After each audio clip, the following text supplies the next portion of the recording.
पायल मलिक अपने हस्बैंड और कृतिका मलिक की शादी के बारे में बात करते करते ना रोने लगती है, फूट फूट कर। बहुत ज़्यादा रोने लगती है, इमोशनल हो जाती है। तो गाइज होता ये है कि सब लोग इनकी ना स्टोरी सुन रहे होते हैं। तो पायल मलिक की बारी आती है। तो पायल बताती है कि उसे बहुत ज़्यादा हर्ट हुआ था ये सब देखकर। उसको पता ही नहीं था कि ये लोग शादी करने वाले हैं। और जबकि अरमान ने उससे पूछा था कि मैं शादी कर रहा हूँ तेरी फ्रेंड कृतिका से, तो पायल मलिक ने कहती है हाँ ठीक है कर लो। क्योंकि पायल को लग रहा था कि अरमान मलिक जो है उसका पति मतलब मजाक कर रहा है। तो इसीलिए मजाक मजाक में उसने भी बोल दिया कि हाँ कर लो। एक मिसअंडरस्टैंडिंग के चलते ना उसने दूसरी शादी कर ली बिना कुछ सोचे समझे। और फिर पायल मलिक ने क्या कर सकती थी, उसने सोचा मेरा छोटा बच्चा है, अब मैं कहाँ जाऊँ, मैं अपने घर परिवार छोड़ के आ गई हूँ और मैं इस इंसान से बहुत प्यार करती हूँ, उसके बिना नहीं रह सकती। तो उसकी पायल की ना एक मजबूरी हो गई थी कि रहना है अब यहीं पे।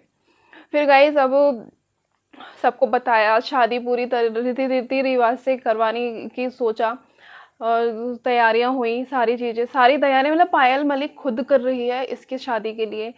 खुद लहंगा लेके आई है, मतलब वो दुल्हन का जो जोड़ा होता है वो लेके आई कृतिका के लिए, चूड़ा वगैरह सब कुछ पायल मलिक लेके आई। और उनकी शादी भी अटेंड करी, सारी चीज़ें करवाई उसने अपने पति के दूसरी शादी के लिए, बहुत मेहनत की। लेकिन जब वो फेरे वगैरह हो रहे थे, फेरे ले रहे थे और उसके बाद ये सारी चीज़ें नहीं देखी गई पायल से, तो वो अपने बेटे को लेके वापस घर आ जाती है और अरमान मलिक से बोल के आती है कि अब बाकी का काम तुम संभाल लेना, मैं जा रही हूँ। पायल मलिक घर आके रोती है क्योंकि उसको बर्दाश्त नहीं हुआ। सामने से जब देखती है कि मेरा पति दूसरे के साथ फेरे ले रहा है वगैरह वगैरह, इतनी सारी चीज़ें, मतलब इमोशनल हो गई थी। फिर उसके बाद शादी करके जब ये लोग आए घर वापस, तो फिर पहले तो कुछ नहीं लगा, लेकिन यार पायल को ना फिर खटकने लगा, जलन होने लगी कि मेरा पति उसके साथ सो रहा है, मेरा पति ये, और मेरा पति इसके साथ घूमने जा रहा है, मेरा पति इसके साथ खाना खा रहा है, इतनी सारी चीज़ें कर रहा है उसी के साथ। तो मुझसे ये सारी चीज़ें बर्दाश्त नहीं हुई। फिर मैं 15-20 दिन के बाद ना अपने बेटे को लेके इन्हें छोड़ के चली गई 1 साल के लिए। फिर वहाँ गई तो वहाँ पे मेरे मायके वालों ने मेरी दूसरी शादी करवाने का सोचा, प्लान बनाना स्टार्ट कर दिया। और फिर जो मेरा बेटा है ना पापा के बिना ना खा रहा था ना पी रहा था, परेशान हो रहा था बहुत। तो फिर मैंने इनको बताया, तो फिर ये मुझे लेने गए वहाँ पे 1 साल के बाद, मुझे लेके आ गए लड़ झगड़ कर।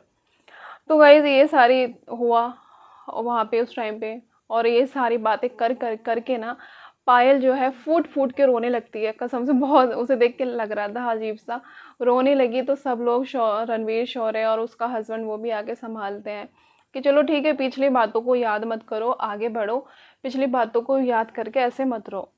भाई ये बात तो तय है कि पायल मलिक के अंदर जो दर्द है ना अभी भी है वो, लेकिन सामने बयान नहीं करती, बिल्कुल भी बयान नहीं करती है। वो जो हो रहा है, जो चीज़ है उसी में वो खुश है अब। मतलब बाहर से दिखाती है लेकिन अंदर से वो खुश नहीं है। कैसे हो सकती है, कैसे बर्दाश्त करती होगी ये सारी चीज़ें, ये समझ में ही नहीं आता। तो गाइस इतनी सारी चीज़ें कैसे मतलब हैंडल करती होगी। लेकिन गाइस अब जो है धीरे धीरे मतलब वहाँ इन दोनों में लड़ाइयाँ हुई, लड़ाइयाँ होने के बाद धीरे धीरे इन दोनों तीनों ने बैठ के बातचीत की आपस में। अच्छा, फिर उसके बाद इन तीनों का आपस में अच्छा सा बॉन्ड बनने लगा। कृतिका मलिक के साथ अच्छा बॉन्ड बन गया इनका, अच्छे से बातचीत होती है, हर चीज़ दोनों साथ साथ करते हैं और सेम कपड़े पहनते हैं, सारी चीज़ें एक साथ सब कुछ होता है। तो गाइज इस पर आपकी क्या है राय, हमें कमेंट्स में ज़रूर बताइएगा। मिलते हैं नेक्स्ट वीडियो में। राधे राधे।